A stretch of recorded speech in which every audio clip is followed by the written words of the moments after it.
சேர்ல மழை வந்துச்சுன்னா அந்த சகதியில போனோம். இதையெல்லாம் அவர்களும் மனிதர்கள் தான்.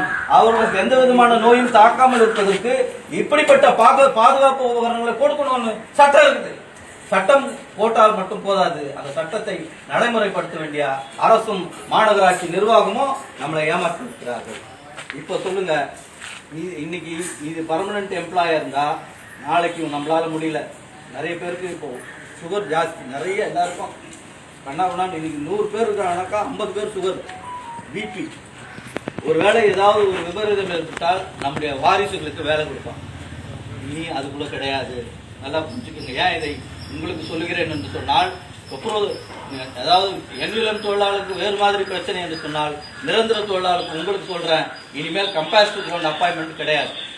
என்னால முடியல, ஏன் என்னுடைய வாரிசுகளுக்கு வேலை கொடுன்னு சொன்னா